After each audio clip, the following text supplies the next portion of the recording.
दिया गया कि कहिए भक्ति में कोई खर्च नहीं है। अच्छा, जैसे मान लो राम जी का ध्यान करना है तो बैठे बैठे हम राम जी का ध्यान कर लेंगे, ये हो गई भक्ति। और अगर राम जी का दर्शन करने हो तो पहले किराया भाड़ा इकट्ठा करो, ट्रेन बस करो, फिर अयोध्या जाओ, धक्का मुक्की खा के तब अंदर जाओ, प्रसाद खरीदो, फिर वहाँ आग बंद करके चले आओ। तो पूजा पाठ करने में, दर्शन में, तीर्थ करने में खर्चा है, भक्ति में कोई खर्चा नहीं है। और भक्ति करने के लिए योग साधना की ज़रूरत नहीं है कि आप योगेश्वर बनो, ध्यान लगाओ। यज्ञ करने की ज़रूरत नहीं है, जप करने की ज़रूरत नहीं है, तपस्या करने की ज़रूरत नहीं है, व्रत रखने की ज़रूरत नहीं है। बस इतना ही आवश्यक है कि स्वभाव को सरल बना लेना है। स्वभाव को सरल का मतलब मन में किसी प्रकार की कुटिलता किसी के प्रति न होना सरल स्वभाव कहलाता है।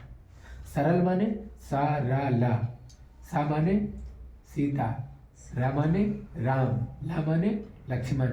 जो सरल हो जाता है उसके हृदय में राम लक्ष्मण सीता बस जाते हैं। हनुमान जी के देखिए, राम लखन सीता सहित हृदय बसौ सुर। तो हनुमान जी इतना सरल हैं, तब उनके अंदर तीनों लोग जाके बैठे हैं। कितना सरल हैं कि राम राम ते सुमिरन कीन्हा, खाली राम राम विभीषण कर रहा था, हनुमान जी अपने से जग गए और वहाँ अपने से उनको राम से मिलवा दिए। यानी आप राम राम करोगे, कोई न कोई आपको संत ज्ञानी महापुरुष मिल ही जाएगा। तो सरल स्वभाव, कुटिलता नहीं होनी चाहिए। और जो कुछ मिले, जो कुछ मिले उसमें सदा सदा संतोष रखो। हाँ, कल जो है हमको 1 चम्मच घी दी थी, आज नहीं चलेगा, आज हमको 4 चम्मच चाहिए।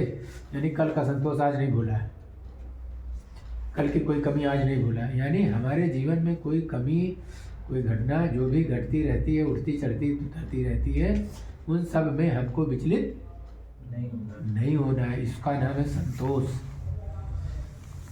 संतोष का मतलब ये नहीं है कि हमारे घर में चोरी हो जाए और चुपचाप ऐसे बैठे रहे, कहीं संतोष हो गया। हमारा सारा सामान कोई उठा ले जाए तो ये संतोष हो गया।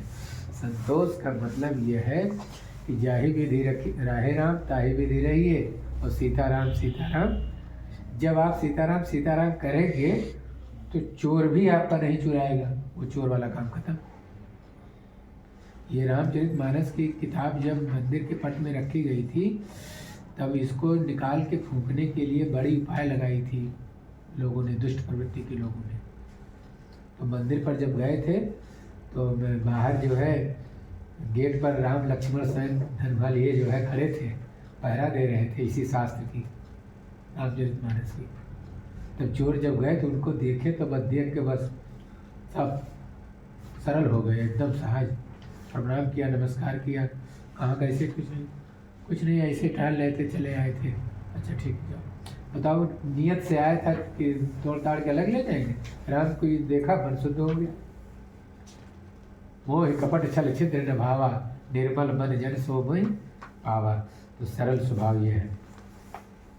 मोर दास कहाई नरयासा, करे तो करूँ कहाँ विश्वासा, बहुत कहूँ का कथा बढ़ाई, यही आचरण बस से मैं भाई।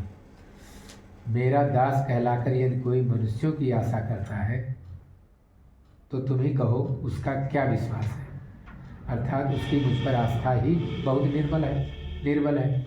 बहुत बात बढ़ाकर क्या कहूँ हे भाइयों, मैं तो इसी के आचरण के बस में हूँ। रामचंद्र जी ने यही राम गीता, ये तो बहुत थोड़े में बताया गया। कह रहे हैं कि बस इतने करना है कि कोई कहता है हम राम जी के दास हैं। किसके? राम जी के दास हैं। और अच्छा, अपने सुख के लिए किसी और से उम्मीद बैठा पाला है कि हमारा है काम फलाने करें, ढिकाने करें, वो करें तो फिर हम खाएं, वो करें तो हम पहने, वो जाएं गंगा नहाए, पाप तीर्थ हमको लाभ हमको मिल जाए। तो मतलब और कोई करे सुख हमको मिले, नहीं समझ रहे। जैसे भगवान ने हमको शरीर दे दिया कि अपने से कर खाओ, तो हम सोच रहे हैं हमको कोई कर करा के दे दे, होटल में रहें, बेल दबाएं और आए और चाय नाश्ता पूछ ले और दे के चला जाए। फिर हमको कहे कि उठो अब नहा लो, फिर हमको कहे उठो अब ड्यूटी चले जाओ, फिर हमको कहो आ गए कपड़ा उतार लो। तो इसका मतलब है कि हम अपने सुख के लिए दूसरों पर आश्रित हो गए। ये कह रहे हैं कि मतलब मेरा अब वो कहता है कि हम राम जी के दास हैं, तो वो राम जी का दास नहीं है। तो बैर न विग्रह आसन तासा सुखमयताएं सदा सब आशा अनारंभ अनिकेत यमानी अनग अरोस दक्ष विज्ञानी। न किसी से बैर करें, न लड़ाई झगड़ा करें, न आशा रखें, न भय ही करें। उसके लिए सभी दिशाएं सदा सुखमयी हैं। जो कोई भी आरंभ फल की इच्छा से कर्म की इच्छा से नहीं करता, जिसका कोई अपना घर नहीं है, जिसके घर में ममता नहीं है, जो मानहीन है, पापहीन है और क्रोधहीन है, जो भक्ति करने में निपुण और विज्ञानवान है। यानी अगर उसके अंदर 100 कमी है, अगर भक्ति कर रहा है तो वो नीतिवान कहलाता है और ज्ञानवान कहलाता है। तो राम जी इतना कह के विश्राम कर दिए हैं, आगे और बातें कहे हैं, लेकिन इसमें एक चीज़ और बताए हैं आगे चल के कि जप तप मख सम दम व्रत दाना विरत विवेक जोग विज्ञाना सब कर फल रघुपति पद प्रेमा ते बिनु को न पावै क्षेमा। दोहा संख्या 14 खा के नीचे की चौपाई है। मिला? मिल गया? जप तप मख सम दम व्रत दाना विरत विवेक जोग विज्ञाना। इसी में दोहा संख्या 94 है।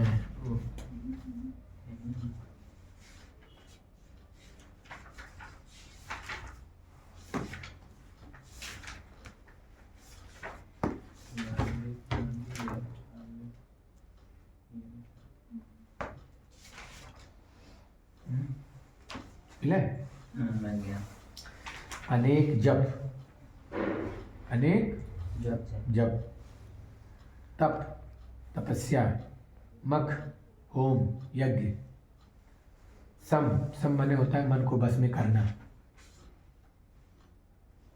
दम इंद्रियों को रोकना, व्रत खूब व्रत रहना, दान करना खूब, वैराग्य हो जाना, विवेक पैदा हो जाए सत्संग से, योग साधना करने लगे, विज्ञान मतलब आत्मा परमात्मा को जानने वाले हो गए हैं। ये सब होने के बाद ये सब करने का फल क्या है ये बताया गया कि अगर आप जप कर रहे हो, तप कर रहे हो, यज्ञ कर रहे हो, मन पर कंट्रोल कर लिया, इंद्रियों पर कंट्रोल कर लिया, व्रत बहुत कर रहे हैं, दान बहुत कर रहे हैं, आप बैरागी हो गए हैं, आप विवेकवान हो गए हैं, आप योगी हो गए हैं, आप आत्मा परमात्मा को जानने वाले हो गए हैं। तो इन सब का फल सिर्फ इतना है, ये सब अगर करें तो इसका फल क्या होगा? इसका फल क्या होगा? देखो इसी में लिखा है सबकर फल रघुपति पद प्रेम। सब चीजों का फल है राम जी के चरणों में प्रेम। बस अब आप सोचो, अब गौर करो कि आदमी व्रत रोज रह रहा हो तो उसका फल अंत में क्या फल होना चाहिए? अगर राम जी के चरणों में प्रेम नहीं हुआ तो जब तब व्रत करना वैसे ही है, वैसे ही है। कैसे? जैसे खाना खा के जानवर जुगाली करता है, ऐसे सब आपकी बातचीत जब तब सब बराबर हो जाएगी। इसका मतलब है श्री रघुनाथ जी के चरणों में प्रेम होना, इसके बिना कोई कल्याण नहीं पा सकता है। अब आप बताओ, आप गौर करो कि आपके देश का राजा सिर्फ राम जी के लिए इतना तत्पर है कि मतलब सब लोग भी उसी में लग जाए, और काम छोड़ के नहीं लगना है, काम करते करते ही लगना है। इससे क्या होता है कि काम छोड़ के भक्ति करना, काम छोड़ के यज्ञ करना, काम छोड़ के व्रत रखना, ये सब नहीं, सब कुछ करते हुए राम जी के चरणों में प्रेम रखना, सब प्रकार की भक्ति हो गई। और राम जी के चरणों में प्रेम करने का मतलब है, कृष्ण जी के चरणों में प्रेम करने का मतलब है कि सारा संसार आपको प्रिय लगेगा और सारा संसार आपके ऊपर अच्छी नज़र डालेगा, नज़र नहीं लगाएगा। लोग घर बनवाते हैं तो काली खपड़ी टांग देते हैं, उसका क्या मतलब है कि घर बहुत अच्छा है, इस पर नज़र न लगे। तो यानी आपने घर को अच्छा किया। अब अगर भगवान अच्छे, जो सबसे अच्छे हैं, वही घर में विराजमान है, तो जो नज़र लगाएगा उसी की नज़र चली जाएगी, ये बल्ब फ्यूज हो जाएगा, है ना। हाँ, अच्छा एक बात बताओ, जिसके गले में पट्टा बंधा हो कुत्ता, वो फालतू है कि पालतू है?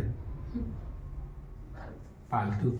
और जिसके गले में पट्टा नहीं बंधा है वो फालतू है। ऐसे ही हमारे आपके गले में अगर कंठी माला और सत्संग जुड़ा है तो हम फालतू नहीं है, हम भगवान के पालतू हैं। तो पालतू बनना है तो बस बोलिए सियावर रामचंद्र की जय। अब यहाँ कह रहे हैं